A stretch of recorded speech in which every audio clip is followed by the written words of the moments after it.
Solo levelling के बिल्कुल नए एपिसोड पर आप सभी का स्वागत है। तो आज हम लोग बात करने वाले हैं सोलो लेवलिंग एपिसोड नंबर 8 के बारे में।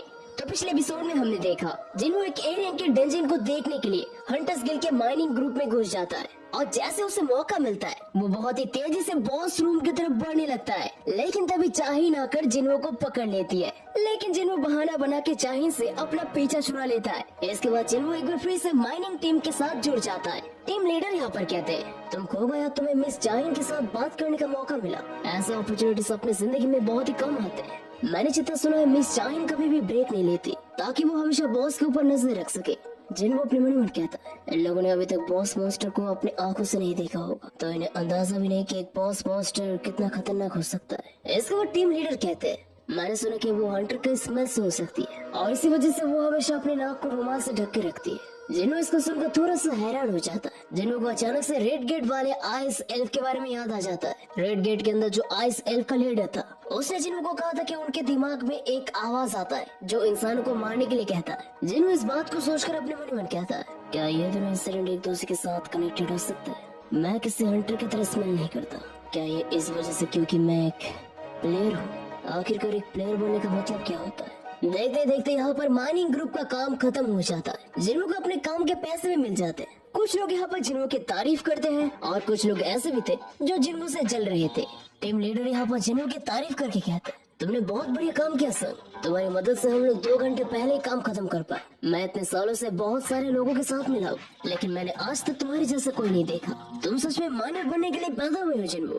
वैसे मैं ये सभी को नहीं पूछता, लेकिन क्या तुम हमारे साथ काम करना चाहते हो? मैं अच्छे तरीके से देखूंगा कि तुम्हें तुम्हारे काम के अच्छे पैसे मिले। जिन्हों इसके बाद मुस्कुरा के कहता है ऑफर के लिए आपका बहुत बहुत शुक्रिया, दरअसल मैं किसी और चीज पे काम कर रहा हूँ। टीम लीडर यहाँ पर थोड़ा सा निराशा के साथ कहते हैं तो इस बारे में हम लोग कुछ नहीं कर सकते, लेकिन कल के बारे में क्या ख्याल है, क्या कल तुम आ सकते हो? जिन्हों अपने मन में कहता है 2 दिन के अंदर मेरा रीटेस्ट होने वाला है और वैसे भी मुझे ए रैंक के डंजन में जाने का सिर्फ एक्सपीरियंस चाहिए था जो मुझे अभी मिल चुका है। लेकिन कल और एक रेड में जाने का नाम सुनकर जिन्हों काफी ज्यादा हैरान हो जाता है। जिन्हों इसके बाद पूछता है क्या कल भी हंटर्स गिल्ड रेड पे जा रही है? टीम लीडर कहते हैं कि हंटर्स गिल्ड कल और एक ए रैंक के डंजन में जाने वाली है और कल हंटर्स गिल्ड का बी स्क्वाड जाने वाला है। जिन्हों ये सुनकर काफी ज्यादा हैरान हो जाता है। इसके बाद टीम लीडर कहते हैं पूरे कोरिया में हंटर्स गिल्ड एक लौता ऐसा गिल्ड है जो एक साथ 2 ए रैंक के डंजन को क्लियर कर सकता है। जिन्हों ये प्रपोजल सुनकर तुरंत हाँ कह देता है। इसके बाद टीम लीडर कहते हैं तुमने बहुत ही अच्छा फैसला लिया सर, मैं सुपरवाइजर के साथ तुम्हारे पेमेंट को लेकर बात करूंगा क्योंकि तुम बाकी से 5 गुना तेजी से काम करते हो तो तुम्हारा पेमेंट भी डबल होना चाहिए। इसके बाद हमें यू जिन्हों के पास ले जाया जाता है जो अपने कजन यू सायून के साथ एक रेस्टोरेंट पे आया था। जिन्हों यहाँ पर नशे की हालत में कहता है ये जगह मेरे और जिन्हों के मिलने का सीक्रेट प्लेस है, तुम समझ गई? जिन्हों की कजिन कहती है तो तुमने मुझे तुम्हारी सीक्रेट प्लेस में बुलाया क्यों? इसके बाद जिन्हों कहता है मेरे पापा के साथ मेरी बातें पक्की हो चुकी है। जिन्हों की कजिन कहती है क्या सच में? तो इसका मतलब तुम अभी गिल्ड लीडर बन जाओगे है ना? जिन्हों इसके बाद कहता है इसलिए मुझे जिन्हों का मदद चाहिए, लेकिन वो मेरे फोनों का जवाब ही नहीं दे रहा है। उसने मुझे 1 हफ्ते तक कॉल करने से मना किया था। मैं 3 और 4 दिन तक इंतजार किया लेकिन 1 हफ्ता कुछ ज्यादा लंबा है। जिन्हों की कजिन ये सुनकर थोड़ा सरप्राइज हो जाती है। जिन्हों की कजिन कहती है तो मुझे अभी कुछ ठीक नहीं लग रहा, क्या तुम दोनों डेट कर रहे हो? तभी अचानक से जिन्हों को टीवी पे एक खबर देखने मिलता है जहाँ पर हमें देखने मिलता है ली मिनसुंग नाम का एक स्टार हाल ही फिलहाल में हंटर बन के अवेकन हुआ है। जिन्हों ये देखकर काफी ज्यादा हैरान हो जाता है। जिन्हों कहता है इसका अभी तक टेस्ट भी नहीं हुआ, वो अभी से ऐसा उछल रहा है जैसे कि वो एस रैंक का हंटर बनेगा। लेकिन तभी जिन्हों की कसम कहती है ये सिर्फ बस शो है, उसका टेस्ट ऑलरेडी हो चुका है और वो अभी एक ए रैंक का हंटर है, वो बस शो अप करना पसंद करता है। वो जब स्टार था उसमें पहले से ही बहुत ज्यादा ईगो था, अभी हंटर बनने के बाद पता नहीं वो क्या क्या करेगा। जो भी हो अपना फोन दो, मैं देखता हूँ ये लड़का कैसे फोन नहीं उठाता। इसके बाद जिन्हों की कजिन जैसे ही जिन्हों को कॉल लगाने जा ही रही थी तभी दूसरी तरफ से जिन्हों का कॉल आ जाता है। जिन्हों कॉल करके कहता है बहुत दिन हो गए, मैंने देखा कि तुमने मुझे कॉल किया, बताओ क्या काम है? जिन्हों इसके बाद कहता है सर मैं जानता हूँ कि आप 1 हफ्ते तक बिजी रहने वाले थे, लेकिन आखिरकार आप कर क्या रहे थे? जिन्हों कहता है कि वो डंजन में था। इसके बाद जिन्हों पूछता है वैसे तुमने तुम्हारे फादर के साथ बात किया? जिन्हों ये सुनकर बहुत ही ज्यादा एक्साइटेड हो जाता है। जिन्हों कहता है हाँ सर, मुझे आपके साथ इस बारे में कुछ बातचीत करना था। क्या कल आप फ्री हैं? जिन्हों कहता है अगर तुम्हें कोई प्रॉब्लम न हो तो कल हम लोग रात में मिल सकते हैं। जिन्हों यहाँ पर तुरंत मान जाता है। इसके बाद हमें हंटर्स गिल्ड के चाहिन के पास ले जाया जाता है। चाहिन यहाँ पर जिन्हों के साथ अपने इंटरेक्शन की बातें भूल नहीं पा रही थी और इसी वजह से वो अपने सेक्रेटरी को जिन्हों के बारे में इंफॉर्मेशन इकट्ठा करने के लिए बोलती है। चाहिन को जिन्हों के बातों के ऊपर बिल्कुल भी विश्वास नहीं हो रहा था। चाहिन को लगने लगता है जिन्हों किसी दूसरे गिल्ड का स्पाई है। चाहिन जिन्हों का खबर लेना चाहती है, ये सुनकर सेक्रेटरी काफी ज्यादा हैरान हो जाती है। इसके बाद हमें जानने मिलता है कि हंटर्स गिल्ड के लीडर चोई जोंग ने जिन्हों के बारे में इंफॉर्मेशन इकट्ठा करने के लिए कहा था। ये सुनकर चाहिन बहुत ही ज्यादा हैरान हो जाती है। चाहिन इसका कारण पूछती है लेकिन सेक्रेटरी को भी कुछ नहीं पता था। सेक्रेटरी यहाँ पर कहते हैं कि हंटर एसोसिएशन की तरफ से जिन्हों का प्रोफाइल लॉक कर दिया गया है, तो इसी वजह से जिन्हों के इन्फॉर्मेशन के बारे में किसी को भी कुछ नहीं पता है। एक हाई रैंकिंग के हंटर का प्रोफाइल लॉक करना बहुत ही आम बात होता है, लेकिन उसी जगह एक लो रैंक के हंटर के प्रोफाइल को ऐसे लॉक करना, ये बात चाहिन को बहुत ही ज्यादा अजीब लगने लगता है। इसके बाद चाहिन अपने बिस्तर पे कूद जाती है।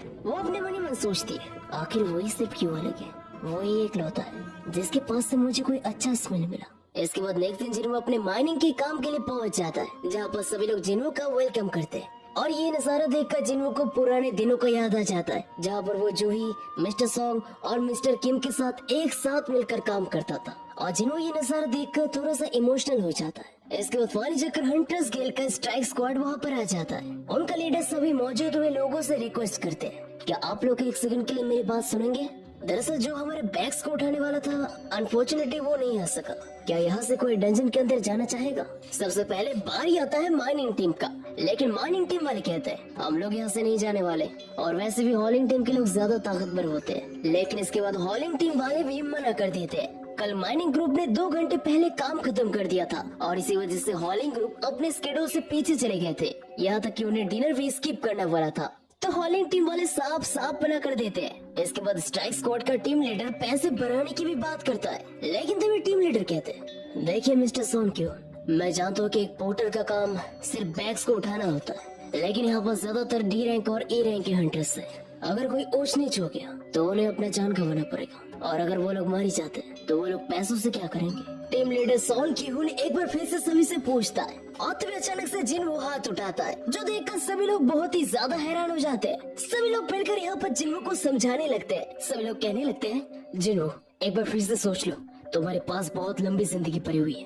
अगर तुम्हें डंजन के अंदर कुछ हो गया तो तुम इन पैसों को क्या करोगे? लेकिन जिन्हो सभी को दिलासा देके कहता है आप लोग इतना चिंता मत कीजिए, मैं उतना भी कमजोर दिल वाला नहीं हूँ। जिन्हों का मेन टारगेट था उनके ऊपर नजर रख के उनके पैतरे को सीखना। इसके बाद स्ट्राइक स्क्वाड का लीडर सॉन की-हुन जिन्हों का रैंक जानना चाहते हैं। स्ट्राइक स्क्वाड का एक बंदा कहता है कि जिन्हों ई रैंक का हंटर है। उसी के साथ साथ वो सॉन की-हुन को दूसरे कोई हंटर को ढूंढने के लिए भी कहता है, लेकिन सॉन की-हुन कहता है कि इसका कोई भी जरूरत नहीं है। इसके बाद सॉन की-हुन और जिन्हो एक दूसरे से हाथ मिलाकर एक दूसरे को इंट्रोड्यूस करते हैं और जिन्हो इसके बाद तैयार होकर डंजन के गेट के सामने आ जाता है। जिन्हो देखता है ये गेट कल से काफी बड़ा है। सॉन की-हुन यहाँ पर कहता है आज का गेट जरूर बड़ा है, लेकिन इसका मैना लेवल लो है, अगर इसका मैना लेवल ज्यादा होता तो हमें यहाँ पर भेजा नहीं जाता।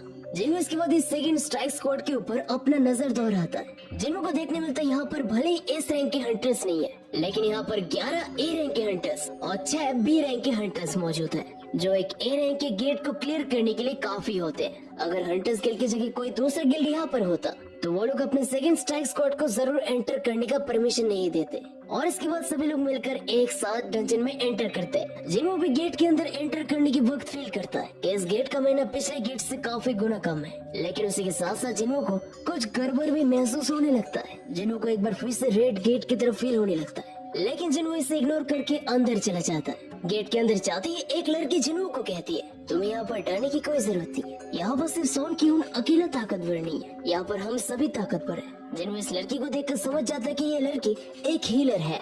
जिन्हों अपने मन मन कहता है ये शायद ए रैंक की हीलर होगी, अगर जूही आज भी रेड में जाती तो वो बेशक ऐसे डंजन में जा सकती थी। वो लड़की जिन्हों को फाइटिंग से दूर रहने के लिए कहती है और हमेशा उनके पीछे पीछे रहने के लिए कहती है। वो लड़की कहती है हमारे बीच में एक कहावत है, अगर मेजेस के ऊपर हमला होता है तो गलती टैंक्स का होता है, लेकिन अगर हमला हीलर्स के ऊपर होता है तो ये पूरी स्ट्राइक स्क्वाड का गलती है, लेकिन अगर पोर्टर के ऊपर हमला होता है तो ये पूरी गिल्ड का गलती होता है। जिन्हों ये सुनकर अपने मन मन कहता है एक पोर्टर के ऊपर तभी हमला होगा जब स्ट्राइक स्क्वाड पूरी तरीके से खत्म हो जाएगा। इसके बाद हमें स्ट्राइक स्क्वाड का लीडर सॉन की-हुन के पास ले जाया जाता है। सॉन की-हुन अपने मन मन कहता है एक लीडर के तौर पे ये मेरा पहला मिशन है।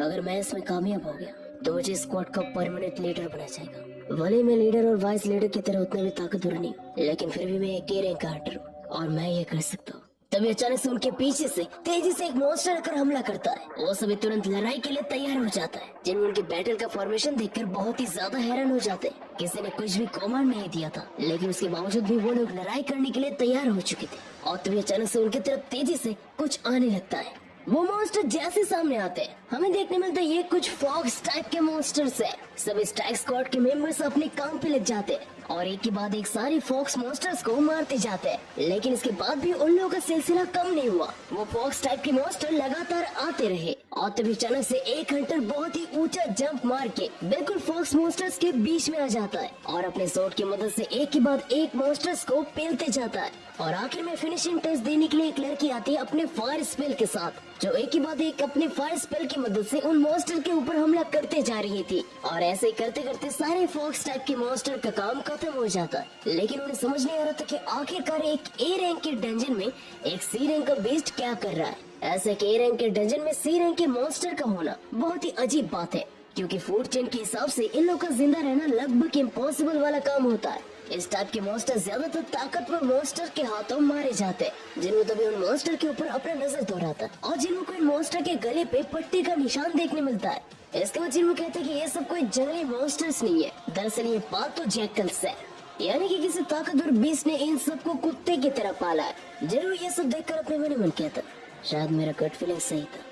और तभी अचानक से जिन्हों कुछ ही दूर से कुछ बड़े मॉन्स्टर्स को सेंस कर पा रहा था, जिन्हों के साथ साथ बाकी हंटर्स को भी इन सब का ऑरा महसूस हो जाता है। और हमें देखने मिलते हैं वहाँ पर बहुत सारे हाई ऑर्क्स आ जाते हैं, जो देखकर उन सभी के होश उड़ जाते हैं। उनमें से एक हाई ऑर्क बहुत ही तेजी से उनकी तरफ भाला फेंकता है। सॉन क्यून तुरंत अपना शील्ड अपने सामने लाता है और इस भाले को डिफेंड करने की कोशिश करता है, लेकिन इस भाले को रोकने के चक्कर पे सॉन क्यून का शील्ड ऑलमोस्ट यहाँ पर टूट जाता है। लेकिन इसके दूसरे सेकंड पे एक और मॉन्स्टर आकर अपने कुल्हाड़ी से सॉन क्यून के ऊपर हमला कर देता है। सॉन क्यून फिर भी अपने शील्ड से जैसे तैसे करके इसको ब्लॉक करता है। इसके बाद बाकी ऑर्क मॉन्स्टर भी बाकियों के ऊपर हमला कर देते हैं। सबसे पहले ऑर्क मॉन्स्टर मेजिस की तरफ जाने लगते हैं। सॉन क्यून सभी को वार्न करता है। यहाँ पर कुछ हंटर प्रोवोकेशन स्किल भी इस्तेमाल करते हैं, लेकिन इन मॉन्स्टर के ऊपर इनका कुछ भी फर्क नहीं पड़ता। मेजिस भी यहाँ पर अपना लड़ाई चलाते जाते हैं और एक ऑर्क मॉन्स्टर के ऊपर अपने फायर स्पेल से हमला करते हैं, लेकिन फायर स्पेल भी उनके ऊपर कुछ भी काम नहीं आता। वो ऑर्क तेजी से मेज की तरफ बढ़ने लगता है। तभी उस ऑर्क मॉन्स्टर को रोकने के लिए और एक मेज सामने आती है और वो अपने बाइंडिंग स्पेल से उस ऑर्क मॉन्स्टर को बांध के रखने की कोशिश करती है। वो लड़की कहती है कि वो सिर्फ 5 सेकंड के लिए इसको रोक के रख सकती है। ऐसे मौके का फायदा उठाकर वो दूसरा मेज अपना समनिंग स्पेल इस्तेमाल करता है और आग पे लिपटा हुआ एक मॉन्स्टर को समन करता है। वो मेज अपने मन कहता है मैं एक बार में सिर्फ 2 मैजिकल पीस को समन कर सकता हूँ। अगर मैं एक को समन करता हूँ तो वो किसी ए रैंक के हंटर की तरह ताकतवर होगा, लेकिन मेरे समनिंग स्पेल के बाद मैं और कोई स्पेल यूज नहीं कर सकता और इन्हें थोड़ा सा भी डैमेज आ गया तो मेरा मैना खत्म हो जाएगा। और इसी वजह से मैं अपने दूसरे मैजिकल बेस्ट को ट्रम्प कार्ड की तरह इस्तेमाल करना चाहता हूँ, लेकिन मेरा मैना अभी से बहुत ही कम हो चुका है। अगर मैंने दूसरा मैजिकल बेस्ट भी समन कर लिया तो मेरा मैना पूरी तरीके से खत्म हो जाएगा। दूसरी तरफ बाकियों का हालत भी बहुत ही ज्यादा खराब था। हमें देखने मिलता है एक और मॉन्स्टर अपने कुल्हाड़ी की मदद से एक हंटर के कंधे को ही काट के रख देता है, लेकिन पीछे से हीलर्स उन सभी को बैकअप देते जा रहे थे। सभी का लगभग कोई स्किल से इन ऑर्क्स के ऊपर काम नहीं कर रहा था और सभी लोग बहुत ही ज्यादा बेबस नजर आ रहे थे। टीम का लीडर सॉन की-हुन भी काफी ज्यादा बड़ी मुसीबत में था। वो सभी को कहता है सभी लोग, ये लोग हमसे संख्या में ज्यादा हैं। इन लोगों ने हमें चारों तरफ से घेर लिया है। हमें इन सबको जल्द से जल्दी अलग अलग ग्रुप्स में डिवाइड करना होगा। किम शी-हुन यहाँ पर अपने मन कहता है ऑर्क मॉन्स्टर अलग अलग तरीके के होते हैं और ये सभी ताकतवर कैटेगरीज के हैं। एक अकेला ऑर्क एक ए रैंक के हंटर के समान होता है और हम लोग सिर्फ संख्या में कम नहीं, यहाँ तक कि हमारे बी रैंक के हंटर्स ए रैंक के हंटर जितने उतने भी ताकतवर नहीं है। और अगर चीजें और भी ज्यादा बिगड़ जाता तो सबसे पहले बी रैंक के हंटर्स को मरना होगा। सभी लोग अपना अच्छे से ख्याल रखना।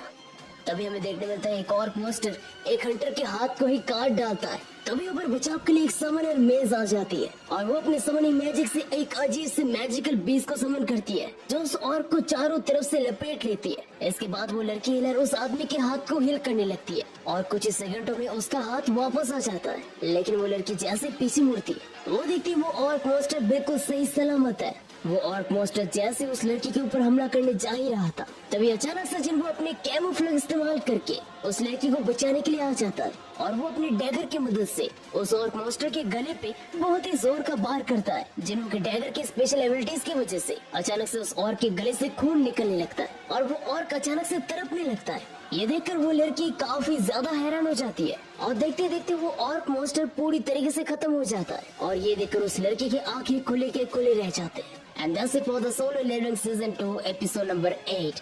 तो एपिसोड आप लोगों को कैसे लगा जरूर से मेरे को ऑब्वियसली कमेंट करके बताओ एंड वीडियो अच्छे तो लाइक करो, चैनल पर नए तो चैनल को सब्सक्राइब करो। तो बस मैं तो अपने साथ तब तक के लिए बाय बाय।